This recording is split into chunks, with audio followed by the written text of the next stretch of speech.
You know who's howling? You know who's howling at our Reebok? Oops, I pooed. Oh, the fart with My wife was like listening, going, "You guys are the biggest idiots on the planet." But she was cracking up. Some guy came in my live show. Was like, "You guys need to do it. You should add it to your stand." I'm like, "That's a terrible." Yeah. I looked at it and went, "Terrible idea." Fart jokes. A terrible idea. Reebok. I get booed off the stage. Oops. There's something about that Fight noise. kid. How ridiculous is that? Sometimes you got to just fart in public for no reason. Wow, that's intense. Sorry. Man. The worst is when someone does it on an elevator, and then they get off, and you're like, obviously you smell like shit. How about man. on a plane, bro? Then they get off, and then they come on a plane with a circulating air. How about on a plane? Are you kidding me? Yeah, I'm talking to you. It's not good. Yeah, I'm talking to you. Good. Remember? I'm talking to you. When you were looking over at me? No, remember when you did it? Floating air biscuits that you could did fucking bring a cow to its knees. Bring a cow in the a manure. Cows have these? In a manure. Hey, do cows have these? On a feedlot with manure everywhere, that cow would still go and fall to its knees. Okay? And I go, bro. And then you go, and I go, everybody can smell it. And you're just sitting there going, no, I don't care. And I was like, you have to stop I don't this. remember that. Well, I don't remember. I do. And you know my back cancer? It's probably from those farts. I remember you eating that cheese plate and hummus and farted and went, bro, it wasn't me. And I went, I feel sick, Brian. You know I get sick on planes. Why would you do that? He went, wasn't me. And I blamed it on me, it was. And I didn't do it. You did. And I guarantee, that fart, that onslaught of farts in that air accelerated my fucking back cancer. I had skin cancer because you have to recycled air. It's not good. It's disgusting. Which is interesting because you're one. I was reading this. Correct me if I'm wrong. You're one of 6 or 7 children. Is that right? Yes, I got a lot of brothers and sisters. Yeah. And are any of them fighters? No. Because I feel like, and it depends where you're at in that order, whenever you're one of 7, one of 6, one of 8, my dad was one of 13, you're vying for attention from the parents, from the family. So a lot of times, it depends where you're at in that spectrum of age. See, all my older brothers, I only have one younger brother, but all my brothers and sisters are way older than me. Way older. Yeah. So, like, I was always getting attention. That's why you're like, nah, I'm good, man. I just cruise and they pay attention. Yeah, so you don't have to vie for anyone's attention. No. So it was all good. And how's your family feel about you fighting and doing all that? My mom loves it. She loves it a little too much. You know, I gotta tell her, like, you know, you gotta chill out. Well, how so? My mom's crazy, dude. Like, to the point where she just, you know, you have that.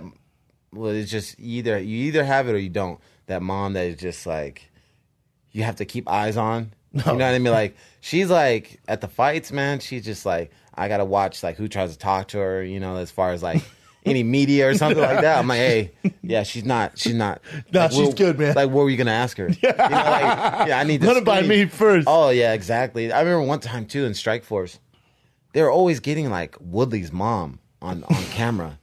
And she's, like, the super churchgoer, you know? Yeah. And I'm just like, and I always used to look at those fights like, hell no. I wouldn't want not to getting my mom. You know, you ever seen Pacquiao's mom on pay-per-view? Yeah. So fucked up. Exactly. Now we know her as the crazy voodoo lady. But she's doing this weird thing. She has a doll. She's putting pins in it. Now every single time. Put pins in it when he's fighting Floyd Mayweather. Every single time he fights, I guarantee you they will find her.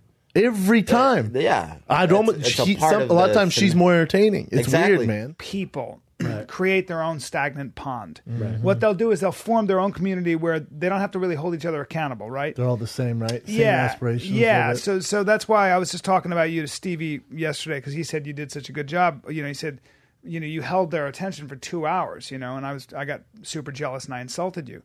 But the thing is this. No, but I never had any doubt that you would do well, because you know, Brendan's doing stand-up now, but he's not just doing stand-up. He's created his own touring business. He's selling out on the road. He's going to Australia with the Big Brown Breakdown.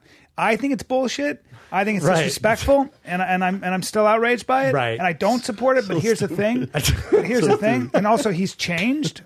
He has changed. Fame has affected him. He's not as respectful. He's not. And he doesn't ask me advice anymore. Right. But you know what? Fucking let him fly, bro. If you want to, hey, bro, where's the story? You want to sprout those little wheels? I'm happy. You're going down a cool road. I know, but I'm happy for you. You don't seem too happy. Please fly away.